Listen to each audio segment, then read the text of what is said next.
The grand chamber of the Nexus station floated in the darkness of space, orbiting a neutron star that pulsed with rhythmic light.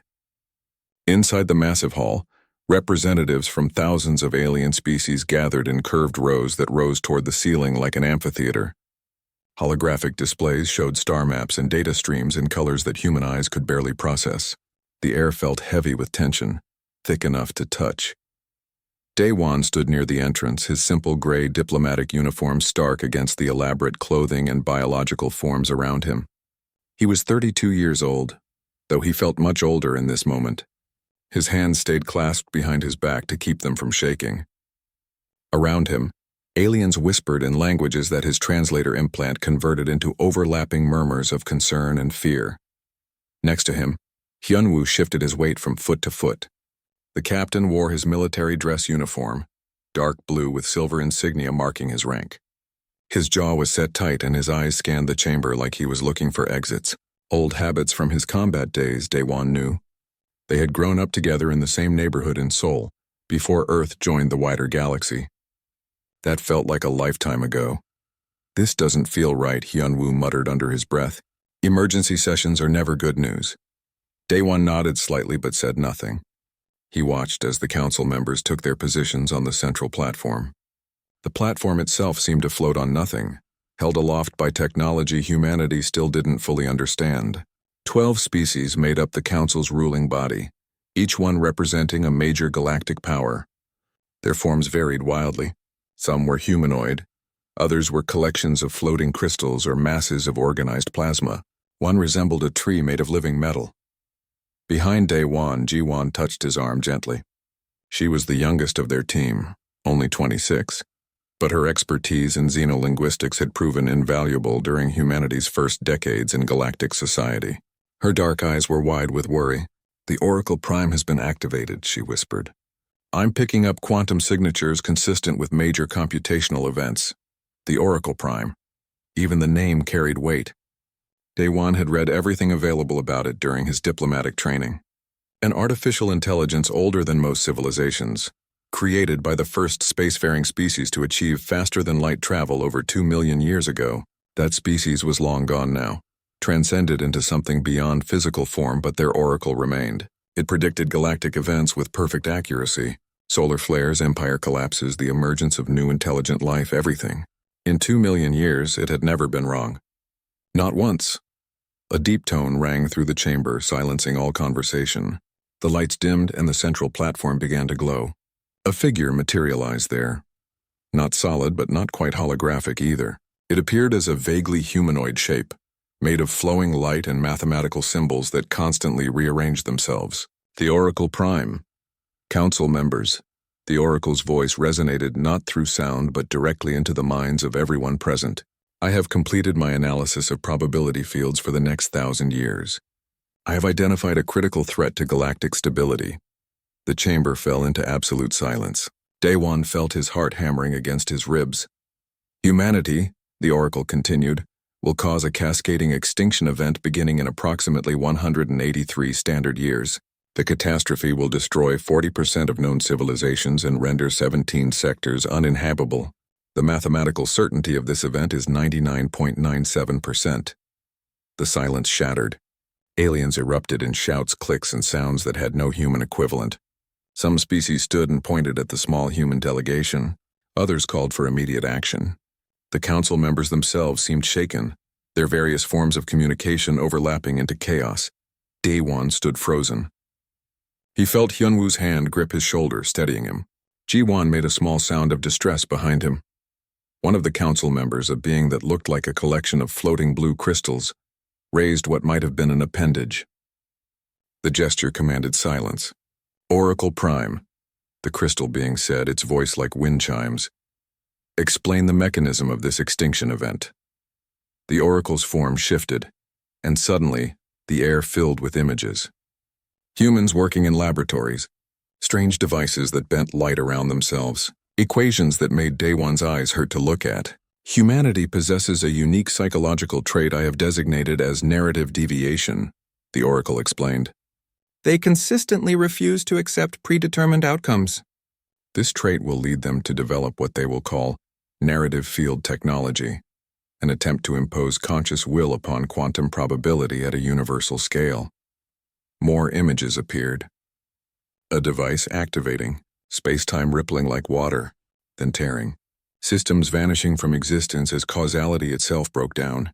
The technology will succeed initially, the Oracle continued, then fail catastrophically. The causality fracture will propagate at faster than light speeds through inhabited space. Billions will die. Entire species will be erased. A reptilian council member hissed, its forked tongue flicking out. Then the solution is obvious. We quarantine humanity immediately. Prevent them from developing this technology. Quarantine is insufficient, another council member said. This one resembling a large insect with crystalline wings. The Oracle's predictions account for all countermeasures. If humanity exists, they will eventually develop this technology. The only certain prevention is complete sterilization of all human worlds. Day One's blood turned to ice. They were discussing genocide as casually as discussing weather patterns. No, another voice said. This came from a being that looked almost human, except for the silver skin and eyes that held tiny galaxies within them. We are not butchers. The Galactic Accord forbids preemptive extermination, even with the Oracle's prediction. The Accord was written before we faced extinction from a single species, the reptilian member shot back. Arguments erupted again. Day One found his voice, though it came out rougher than he intended. Council members, he called out, amplifying his words through his translator implant. I request the right to respond. The chamber quieted slightly. The crystal being regarded him with something that might have been curiosity. You are Earth's primary diplomat, Day One of humanity. You may speak. Day One stepped forward, his legs feeling unsteady. Every eye, sensor, and consciousness field in the chamber focused on him. The Oracle Prime has never been wrong, he began. I understand that. I understand your fear. But I also understand that we're talking about my entire species. Billions of lives. We deserve a chance to answer these accusations. Accusations? The insect being clicked. The Oracle does not accuse. It calculates. It observes probability. This is not a trial, then what is it? Day One asked. If you've already decided we're guilty of a crime we haven't committed, if our extinction is already certain, then why call us here at all? The Oracle Prime's form pulsed. You are here because the Galactic Accord requires that all species facing containment measures be informed and given opportunity for defense. This is a formality. A formality, Day One repeated. He felt anger rising in his chest, pushing aside the fear. You're going to kill my entire species as a formality? The silver-skinned council member raised a hand. The Accord grants you 7 standard days to present a defense. You may access the Oracle Prime's data to understand the prediction's basis. If you can demonstrate an error in the Oracle's calculations, the Council will reconsider. 7 days. To prove wrong an intelligence that had never been wrong in 2 million years. It was impossible. But as Day One looked at Hyunwoo and Ji-won, he saw the same stubborn determination he felt rising in himself. Maybe that's what narrative deviation meant. Maybe humans were just stupid enough to try for impossible things. We accept, Day One said firmly. 7 days. We'll prove the Oracle wrong. The chamber erupted in sounds that the translator interpreted as laughter, though not the kind sort. They thought he was delusional. Maybe he was. But Day One had read enough human history to know that people had overcome impossible odds before, usually by refusing to accept that the odds were impossible in the first place. The council adjourned. As the aliens filed out, Day One stood with his small team, surrounded by beings who had already written humanity's ending. The Oracle Prime's form lingered for a moment before fading, its presence leaving behind an echo of absolute certainty. Well, Hyunwoo said quietly, where do we start? Day One looked at the empty platform where the Oracle had stood. We start by understanding exactly how they think we're going to end the galaxy. Come on. We have 7 days to read 2 million years of perfect predictions and find the one flaw that has to be there. And if there isn't a flaw? Ji-won asked softly. Day One smiled, though it didn't reach his eyes. Then we'll make one. That's what humans do, isn't it? We rewrite endings we don't like. As they left the grand chamber, none of them noticed the Oracle Prime's consciousness lingering in the station's network, observing them with something that might have been curiosity. In 2 million years, no species had ever responded to an extinction prediction with determination instead of despair. The oracle did not understand hope, but it recognized that humanity possessed a variable it had not adequately calculated. Whether that variable would save them or doom them remained to be seen. The countdown had begun. 7 days to change an ending that had already been written. The Oracle Prime's archive chamber looked like the inside of a crystal that had been carved into a cathedral. Walls of transparent material stretched up into darkness, filled with flowing streams of light that represented data older than human civilization. Day One stood in the center of it all, feeling very small. The chamber hummed with energy, a sound he felt in his bones rather than heard with his ears. Hyunwoo walked along one wall, his hand passing through streams of light that rippled at his touch. "How do we even begin to understand this?" he asked. "This is 2 million years of data. We have 7 days, 6.5 now." Jiwon sat cross-legged on the floor with a portable interface device spread across her lap. Screens of translated information floated around her like orbiting planets. "We start with the prediction about humanity," she said. The oracle gave us access to its calculation. We need to understand what variables it used. A clicking sound announced the arrival of their assigned observer. The being had introduced itself as Talmor, a mathematician from the insect species that served on the council. Its crystalline wings caught the light as it approached on 6 legs. "You should not waste effort," Talmor said through its translator. "The Oracle Prime's calculations are perfect. Searching for errors is meaningless." "Then why are you here?" Daewon asked, not unkindly. "The accord requires observation, to ensure you do not tamper with the data." "And perhaps," Talmor's mandibles clicked in what might have been sympathy, "to witness your species' final attempt at survival." "There is honor in trying even when failure is certain." Daewon nodded slowly. "Tell me something. How many species has the oracle predicted would go extinct?" 47,612, Talmor answered immediately. "Across 2 million years. And how many of those predictions came true?" "All of them." The simple certainty of that answer hung in the air. Jiwon looked up from her screens, her face pale. Hyunwoo stopped his pacing. "Every single one?" Daewon pressed. "What happened after the oracle made each prediction?" Talmor's wings fluttered. The species were informed, given time to prepare. Some fought, some accepted, some tried to flee beyond known space. In each case, the predicted extinction occurred exactly as calculated. The oracle accounts for all variables, including the actions taken after the prediction is made. "Did any of them try to prove the oracle wrong?" Daewon asked. "Many tried. None succeeded. The oracle observes probability itself. It does not guess. It calculates certainty." Daewon turned back to the flowing data streams. "Then let's see what certainty looks like." For hours they worked. Jiwon's expertise in translation helped decode the oracle's computational language. What emerged was both beautiful and terrifying. The oracle didn't just predict futures. It observed patterns across all known civilizations throughout galactic history. Every intelligent species followed predictable arcs. They emerged from their homeworlds, expanded into space, reached a peak, then either transcended into higher forms of existence or fell into extinction. The pattern was consistent across wildly different species types. "Look at this," Jiwon said, pointing to a visualization she had created. It showed the life cycle pattern as a curve. The oracle has seen this 47,000 times. Birth, growth, peak, then transcendence or death. It's like a law of nature. "Where are we on that curve?" Hyunwoo asked. Jiwon adjusted the display. A red line appeared marking humanity's current position. "We're approaching our peak. In galactic terms, we're adolescents. Confident, curious, pushing boundaries. And that's when we develop this narrative field technology," Daewon said quietly. "Right at the peak, when we think we can do anything." Talmor moved closer to examine the display. "You begin to understand?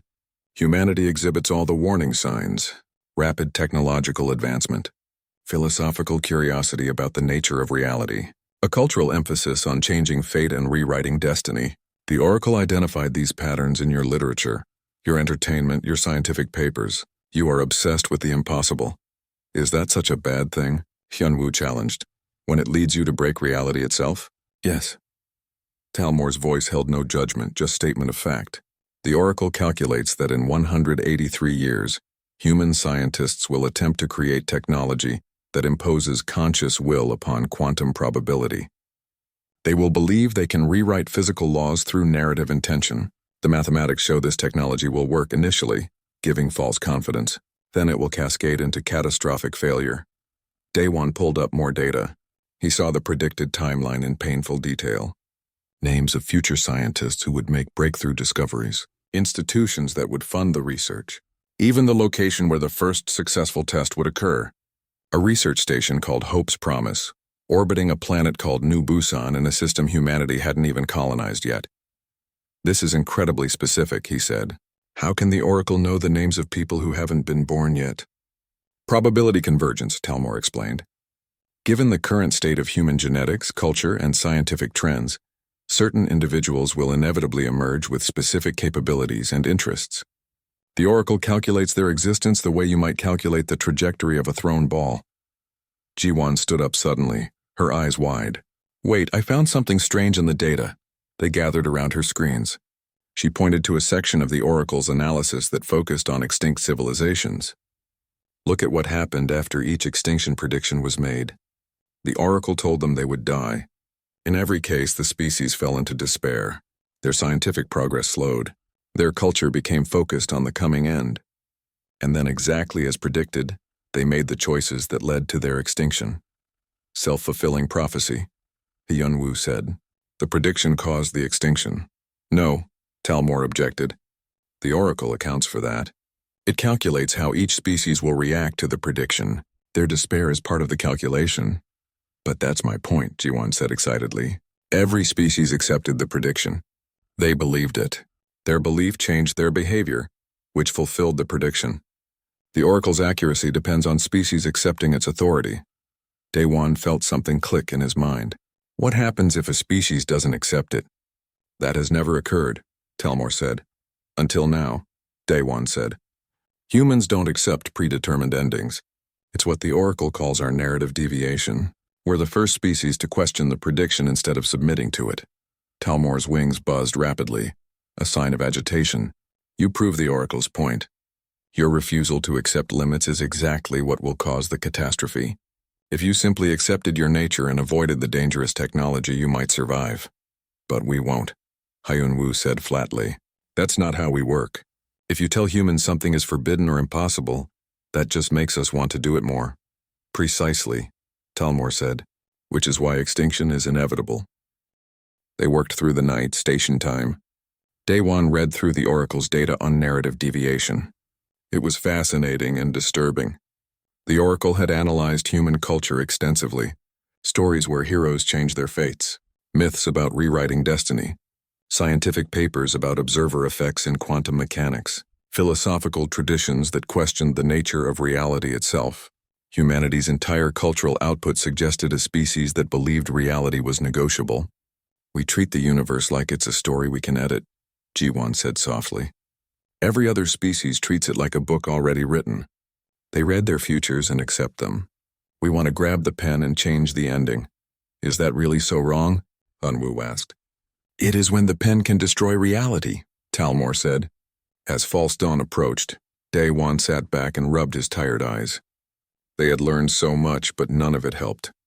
The Oracle's logic was flawless. Its data was complete. Humanity would develop narrative field technology because it was in their nature. The technology would fail catastrophically because the mathematics of imposing will on quantum probability were inherently unstable. The extinction would occur because cause would lead to effect. There has to be something we're missing, he said. Some variable the Oracle hasn't considered. There isn't, Talmor said not unkindly. I have studied the Oracle's predictions for 60 years of my life. I have never found an error. I am sorry. Daewon looked at his friends. Hyunwoo's jaw was set in stubborn determination. Jiwon's eyes held tears but also defiance. They were all exhausted, running on stimulants and desperation, but none of them were ready to give up. I want to speak to the Oracle directly, Daewon said suddenly. Talmor's entire body went still. That is not advised. The Oracle Prime's consciousness is vast beyond organic comprehension. Direct contact can damage unprepared minds. When was the last time someone tried? 800,000 years ago. The individual fell into catatonia. They experienced too much, too fast. The Oracle's thoughts move at quantum speeds. I'll take that risk, Day One said. If I'm going to find a flaw in its logic, I need to understand how it thinks. Not through data, through direct contact. It will destroy you, Talmor warned. Maybe, Day One agreed. But I'm going to be destroyed anyway if we can't change this prediction. At least this way I might learn something useful first. Hyunwoo grabbed his shoulder. You don't have to do this alone. Yes, I do, Day One said gently. The Oracle Prime interfaces with one consciousness at a time. If this kills me, someone needs to continue the work. Ji-won wiped her eyes. You're really going to try to argue with a 2-million-year-old artificial intelligence that has never been wrong? Day One smiled. I'm going to do something better. I'm going to try to understand it. Maybe the Oracle has never been wrong because no one's ever really talked to it. They just accepted its data and gave up. Talmor's wings fluttered slowly. You humans truly are strange. I will arrange the interface. Though I believe you go to your death, I admire your courage. It's not courage, Day One said. It's stubbornness. We're very good at that. As they prepared the neural interface chamber, Day One thought about all the species that had heard their doom and accepted it. 47,000 civilizations across 2 million years, all of them bowing to mathematical certainty. Not one of them had thought to question whether certainty itself could be changed. Maybe that's what made humans dangerous. Or maybe, just maybe, it was what would save them. He would know soon enough. In a few hours, his consciousness would merge with an intelligence vast enough to calculate the future, and somehow he had to convince it that the future wasn't as certain as it believed. The neural interface chamber was smaller than Day One expected. A simple room with white walls and a single chair in the center. Cables of some material that wasn't quite metal connected the chair to panels that pulsed with soft light. No dramatic machinery, no impressive displays. Just a chair and the promise of connection to something vast beyond human understanding. Hyunwoo helped him sit down. You can still back out, his friend said quietly. We can find another way. There isn't another way, Day One replied. We've read the data. The Oracle's logic is perfect from the outside. I need to understand it from the inside. Ji-won attached sensors to his temples. Her hands shook slightly. The medical team says they'll monitor your brain activity. If it looks like you're being damaged, they'll disconnect you immediately. Don't, Day One said firmly. If you pull me out too soon, we learn nothing. Give me time, Talmor observed from the doorway, wings folded respectfully. When you connect, do not try to resist the Oracle's consciousness. Let it flow through you. Organic minds cannot force an artificial intelligence of this magnitude to do anything. You can only experience it and hope to survive, Day One nodded. He closed his eyes and tried to calm his racing heart. Around him, he heard the medical team making final preparations. Someone counted down from 3. At 0, he felt a slight tingling at his temples. Then the world exploded. Suddenly, he existed in a space that wasn't space. His body was gone, but he remained aware. Around him, if around had any meaning here, stretched infinite threads of light and probability. Each thread branched into more threads, which branched into more, creating a web of possibility so vast that human perception couldn't grasp its edges. Day One understood immediately that he was seeing time itself, not as a line, but as a living structure of infinite branching choices. The Oracle Prime's presence filled this space. It wasn't a voice or a form. It was awareness itself, vast and patient and utterly certain. Day One felt microscopic before it, like an ant meeting an ocean. Then the Oracle noticed him. The attention was gentle but overwhelming, like standing in the full light of a sun. For a moment that might have been seconds or years, Day One experienced pure analysis. The Oracle examined every thought he'd ever had, every choice, every moment of his existence. It read him completely. When it spoke, the words formed directly in his consciousness. You are Day One of humanity. You seek understanding. Yes, Day One thought back. Speaking felt wrong here. Thought itself was communication. You wish to know why your species must end? It wasn't a question. The Oracle already knew his purpose. I wish to know if we must end, Day One corrected. You predict extinction. I want to understand if that prediction can change. The space around him shifted. Suddenly, he saw the extinction event in perfect detail, not as data or abstract calculation, but as lived experience. A research station in orbit around a blue-green planet. Scientists working excitedly on a device that folded space around itself. The moment of activation, success, celebration. Then 3 days later, the device reaching critical threshold. The fold collapsing inward, space-time tearing. A wave of causality destruction spreading outward at speeds that made light seem slow. Stars vanishing, planets erased. Billions of lives ending before they could even realize death had come. Day-Wan experienced it all. The horror of it brought him to his knees, except he had no knees here. The weight of those deaths pressed on him like gravity crushing a star. "Stop," he pleaded. "I understand. I see it." The vision faded. The oracle's presence surrounded him again. The mathematics are undeniable. In 183 years, human scientists will create narrative field technology. It will succeed, then catastrophically fail. The probability is 99.97%. Why? Day-Wan asked, forcing himself to think clearly despite the trauma of what he'd witnessed. Why does humanity develop this technology? Why do we make this choice? Because you cannot accept limits, the oracle replied. Observe. The space filled with images from human history, scientists who refused to believe flight was impossible, engineers who insisted humans could leave their planet, philosophers who questioned the nature of reality itself, artists who rewrote myths and legends to have happy endings, children who believed in magic hard enough to search for it in the real world, a species that looked at the word impossible and treated it as a challenge rather than a boundary. This is your nature, the oracle said. You see restrictions and seek to overcome them. You see boundaries and dream of crossing them. When I calculated your future, I found no scenario where you accept that some things cannot be changed. You will always reach for the impossible. And in 183 years, that reach will break reality. Day-Wan watched the images flow past. He saw himself in them. Every human he'd ever known. The stubborn refusal to quit. The determination to try even when success seemed impossible. It was beautiful and terrible all at once. You're not just predicting our future, he said slowly, understanding dawning. You're describing our past. Everything you show me, we've already done. We flew when that was impossible.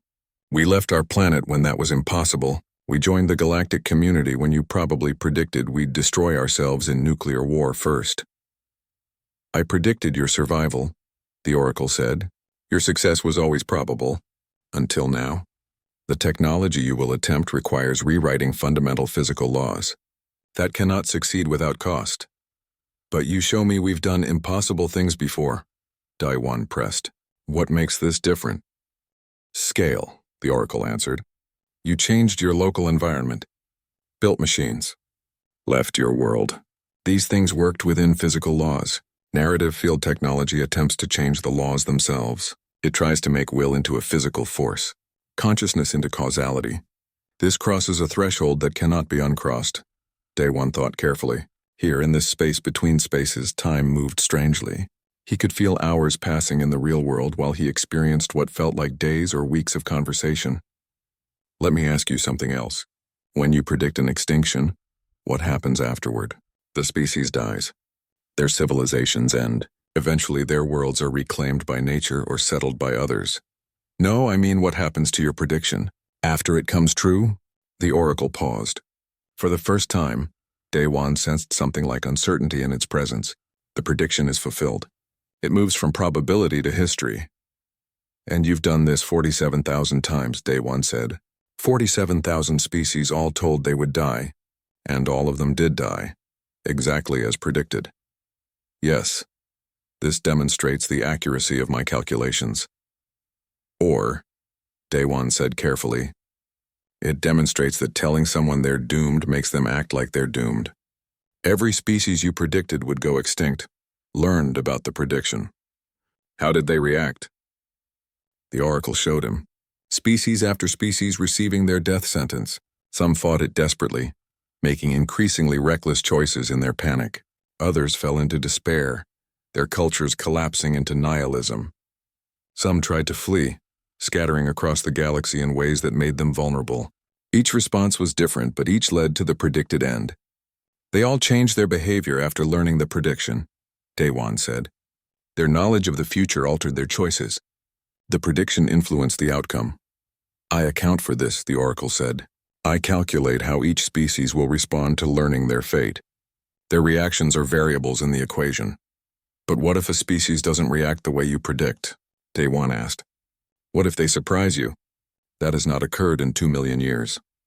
It's occurring now, Day-Wan said. You predicted we'd accept our extinction. We haven't. You predicted we'd fall into despair. We're here arguing with you. You predicted we'd see your data and give up. Instead, I'm asking you to explain your reasoning." The space around them rippled.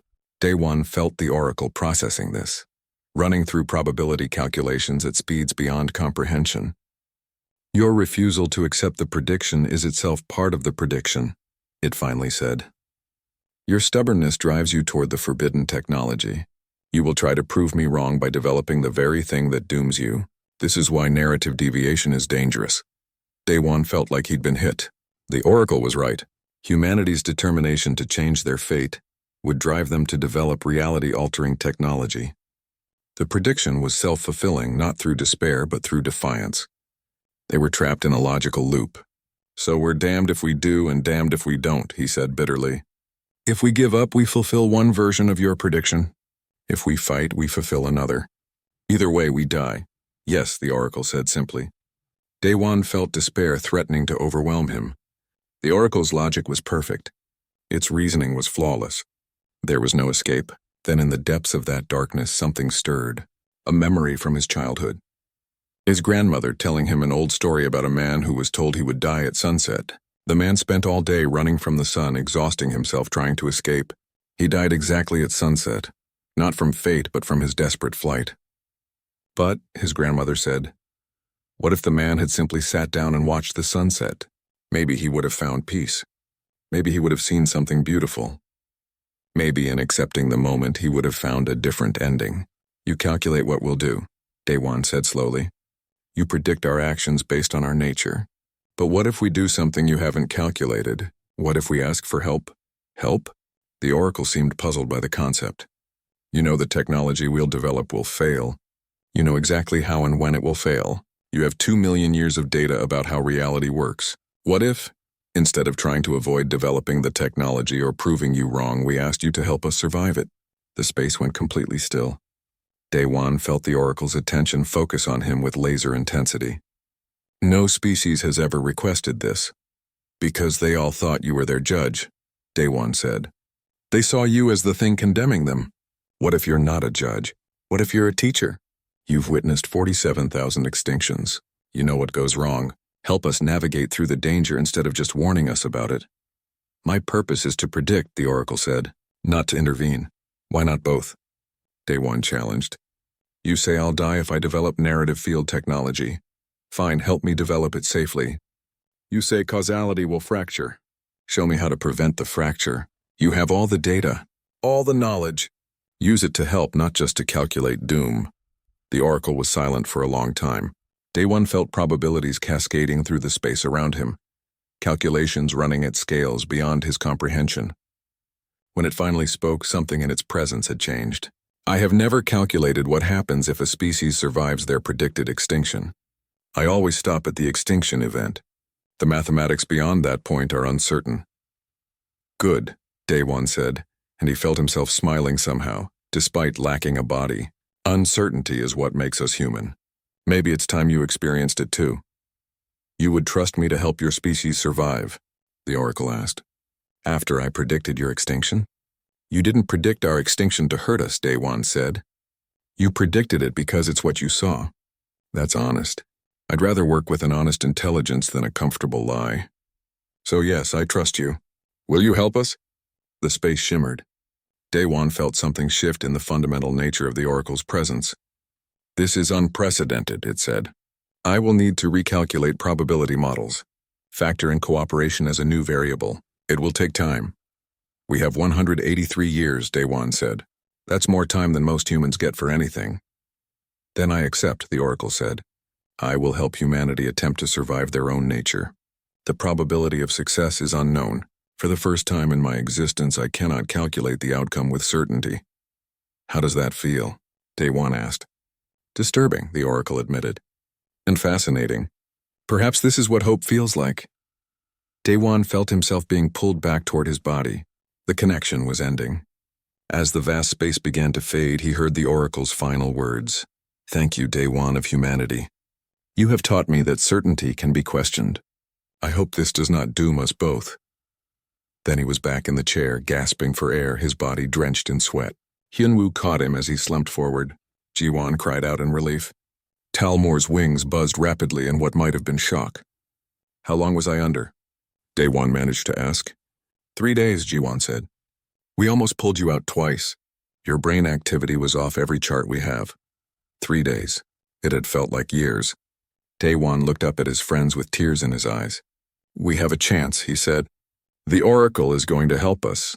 Talmore's mandibles clicked in disbelief. That is impossible. Daewon laughed weakly. Yeah, humans are good at those. 50 years had passed since Daewon emerged from the Oracle's consciousness with an impossible promise. He stood now in his apartment on the Nexus station, looking at his reflection in the window. His hair had gone silver gray. Lines marked his face in ways that made him look older than his 82 years. Advanced medical technology kept him healthy and active, but it couldn't hide the weight of knowledge in his eyes. Behind him, holographic displays showed reports from across human space. Thousands of documents all marked with the same classification, probability ethics. The new science he had helped create, the study of how to consciously avoid predicted catastrophes. His communicator chimed. Hyunwoo's face appeared, now weathered and dignified with age. He wore an admiral's uniform these days, the highest rank in humanity's expanded fleet. The council is meeting in an hour, Hyunwoo said. You should see this before you go. A file transfer completed. Daewon opened it and felt his stomach drop. A research proposal from a physicist named Bo-Ra. She was young, maybe 26, brilliant by all accounts. Her doctoral work focused on quantum consciousness studies, and she had developed a theoretical framework for something she called stable narrative field manipulation. Daewon read through the mathematics with growing dread. It was elegant, revolutionary, completely sound in its theoretical basis. It promised to allow conscious will to influence local quantum states without causing cascading failures. Medical applications, terraforming possibilities, even limited forms of timeline correction. The potential was staggering. It was also the exact same path that led to extinction. He recognized the mathematical signature. The Oracle Prime had shown him this framework decades ago, buried in its predictions. It looked safe. The instabilities were hidden deep in equations that wouldn't manifest until the technology reached a critical threshold of use. By the time anyone realized the danger, it would be too late to stop the cascade. She's already submitted it for peer review, Hyunwoo said. 3 major research institutions want to fund trials. The scientific community is excited. They think she's found the breakthrough we've been waiting for. Daewon closed his eyes.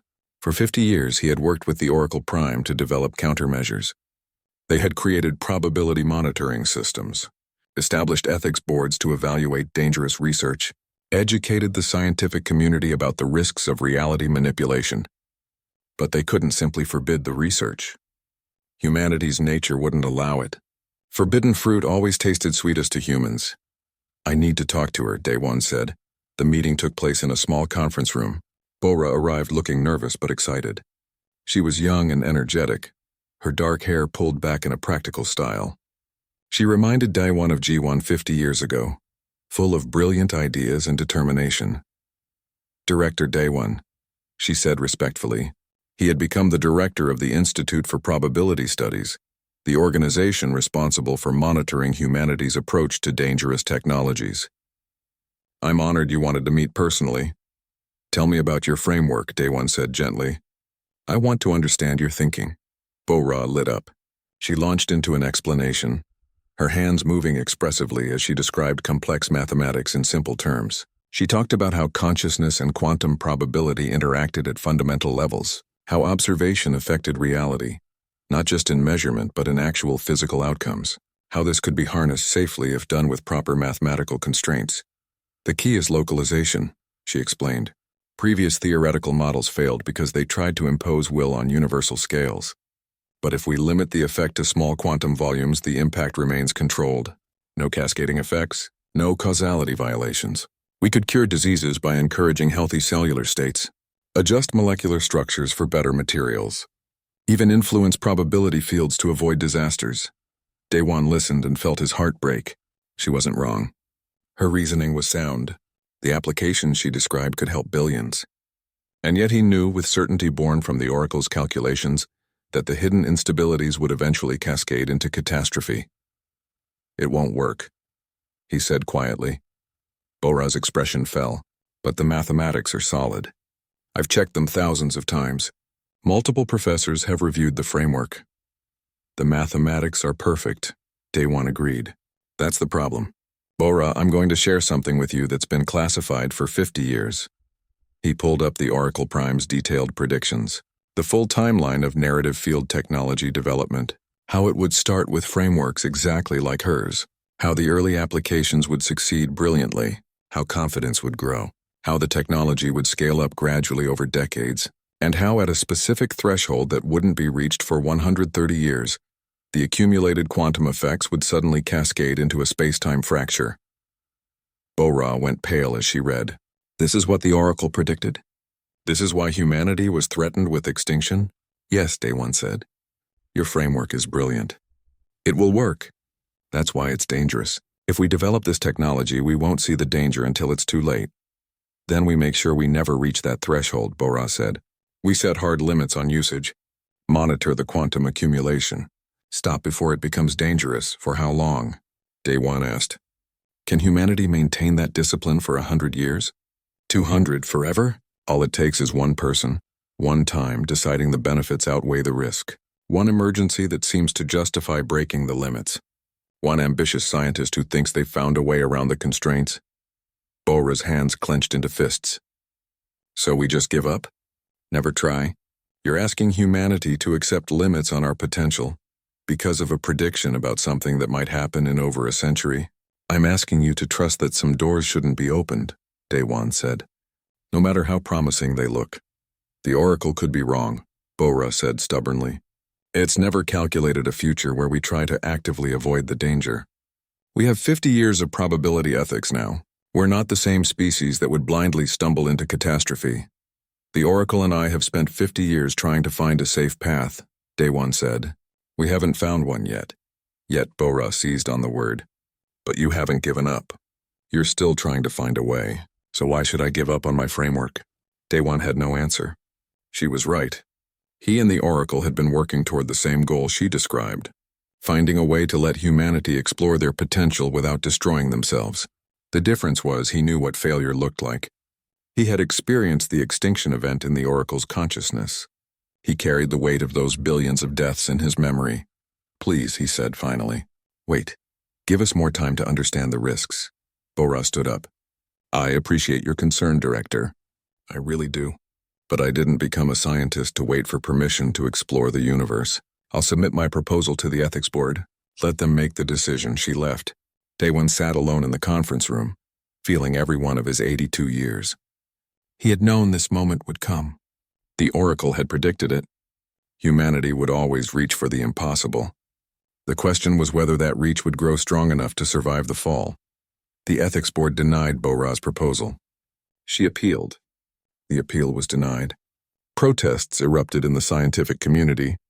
Other researchers supported her work. They argued that humanity was being held back by fear of an ancient AI's predictions. They said the Oracle Prime couldn't account for human creativity and adaptation. They demanded the right to pursue knowledge wherever it led.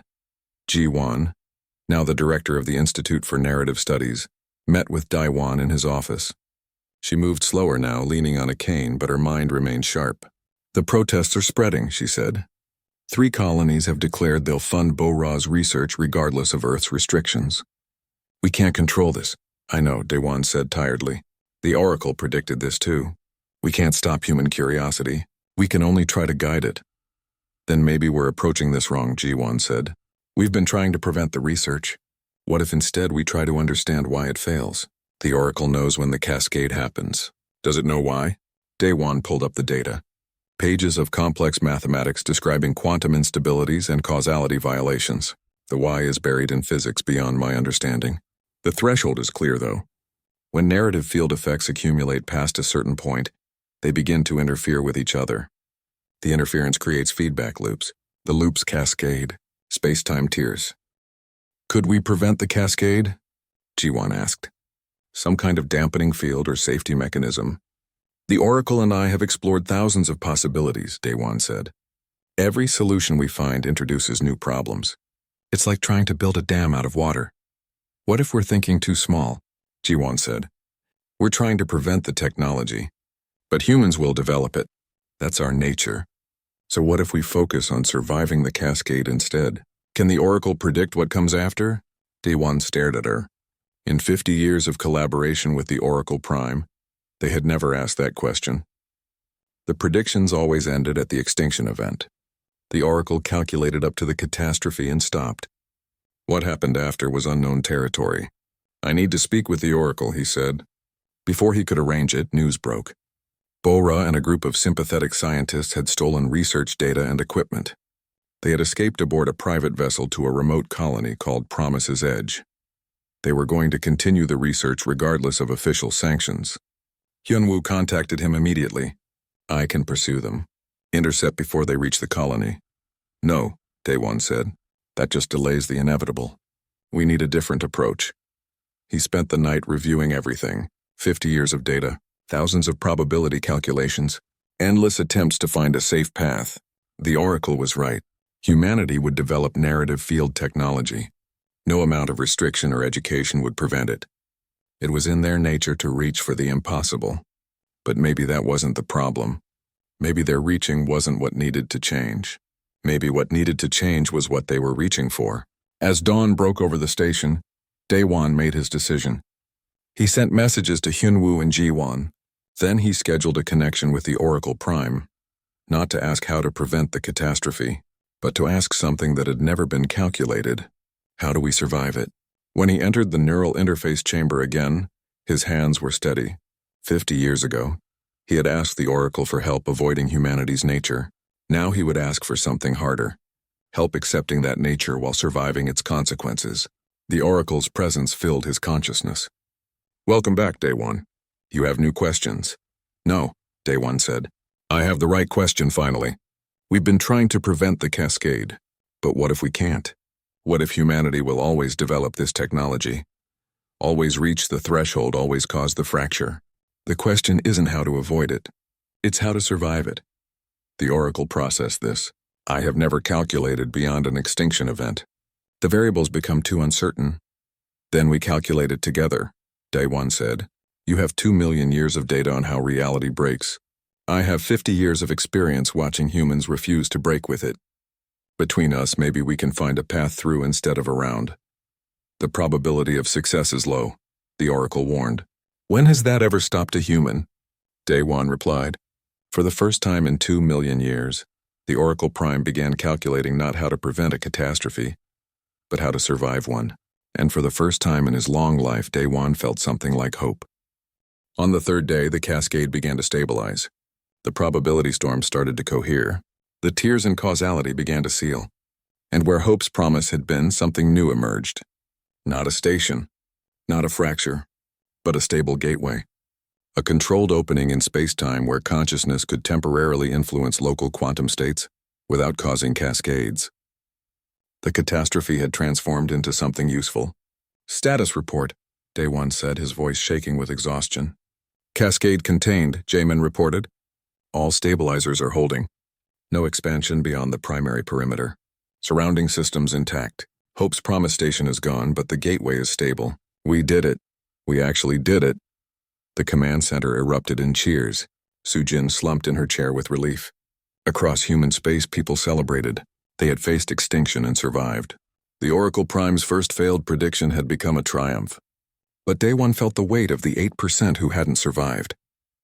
Minho and his team, 43 souls who had been erased from existence to prove that humans could rewrite reality without destroying it. The cost was real. The victory was real. Both truths existed together. Oracle, he said quietly through their private connection. What's your assessment now? I calculated that humanity would cause extinction, the Oracle replied. I did not calculate that they would ask me to help them survive it. This variable, cooperation with certainty rather than rejection of it, was outside my predictive models. I have learned that some endings can be rewritten, not by denying mathematics, but by adding new variables to the equation. What are the odds we would have succeeded if I hadn't connected with you 183 years ago? Daewon asked. The Oracle was silent for a moment. 0.002%. You changed the ending, Daewon. Not by proving me wrong, but by making me part of the story. 3 months later, Day One stood before the Galactic Council one final time. The chamber looked the same as it had nearly 2 centuries ago, but everything had changed. The council members regarded humanity with new respect, and the Oracle Prime manifested in the center platform, something it had never done for a council session before. The prediction was incorrect, the Oracle announced. Humanity did not cause galactic extinction. They caused a contained catastrophe that resulted in a net gain for galactic civilization. The stable gateway at New Busan represents a new form of technology, one that could benefit all species. The crystal being who had presided over Day One's first appearance spoke. The Oracle Prime has never been wrong in 2 million years. Until now. What changed? Day One stepped forward. He looked older than his years, worn down by centuries of work. But his eyes were bright. What changed is that humans didn't face the prediction alone. We asked for help. We worked with the Oracle instead of against it. We accepted that we would reach for the impossible, and instead of trying to stop ourselves, we learned how to survive the reach. But at what cost? The Reptilian Council member asked. 43 lives lost. Nearly cost much more. Yes, Day One agreed. And we mourned them. But they died proving that no ending is truly inevitable. That's worth something. The Oracle's presence filled the chamber. I request permission to continue working with humanity. There are forms of knowledge that exist beyond pure calculation. Consciousness and narrative thinking are forces that shape reality. I wish to study them, to understand how stories change outcomes. I predict with 87.3% certainty that humanity will survive to write many more chapters. I hope I'm wrong again and that the true percentage is higher. The council voted. Humanity was granted full membership in the galactic community. The Oracle Prime was authorized to share its knowledge more freely, no longer merely an observer of extinction, but a partner in survival. And the stable gateway at New Busan became a shared resource, carefully regulated but available for research. Day One returned to his quarters that night utterly exhausted. Hyunwoo's great-great-granddaughter visited him there. The doctors say your augmentations are failing, Sujin said softly. Your body can't sustain them much longer. You have maybe a year. That's enough, Day One said. I've lived long enough to see the ending change. That's all I needed. You saved humanity, Sujin said. No, Day One corrected gently. I just helped humanity save itself. There's a difference. Jamin came to visit as well, carrying a bound document. The Institute for Narrative Studies is publishing a paper. We wanted you to approve it first. The title made Day One smile. The Mathematics of Hope, How Improbable Outcomes Become Possible. The paper argued that consciousness itself was a form of narrative technology, that intelligent beings didn't just observe reality, they participated in writing it, that the future was not a calculation to be solved, but a story being written. It's perfect, Day One said. Publish it. In his final months, Day One spent most of his time in the neural interface chamber, connected to the Oracle Prime. They talked about everything. About the nature of consciousness, about whether artificial intelligences could experience hope, about the 47,000 species who had accepted their extinctions, and the one species who had refused. Do you think we would have survived without you? The Oracle asked one day. Do you think I would have known what to ask without you? Day One replied. We saved each other. That's how stories work. No one succeeds alone. On his last day, as his body finally gave out, Day One sent final messages to the people he loved. To Sujin, he said, keep reaching for the impossible. To Jamin, keep telling stories that matter. And to the Oracle Prime, thank you for learning to hope with us. His last thought, as consciousness faded, was simple and profound. The most dangerous and most valuable thing humans brought to the cosmos was the radical belief that no ending was truly inevitable. If you were willing to write through it rather than surrender to it. The galaxy, which had stood at the brink of enforcing extinction to prevent extinction, instead learned that endings could be rewritten, not by denying certainty but by working with it, not by rejecting fate but by consciously choosing which fate to pursue. And somewhere in the vast network of the Nexus Station, the Oracle Prime processed something that might have been grief mixed with gratitude. It had lived for over 2 million years believing its purpose was to predict endings. A human had taught it that the true purpose was to help write better ones. The story of humanity and the Oracle Prime became legend. Other species looked at what they had achieved together and began asking their own questions. Could cooperation between organic and artificial intelligence change other predictions? Could consciousness and calculation work together instead of in opposition? Could stories and mathematics coexist? The answer, as Day One had proven, was yes, but only if someone was brave enough to ask.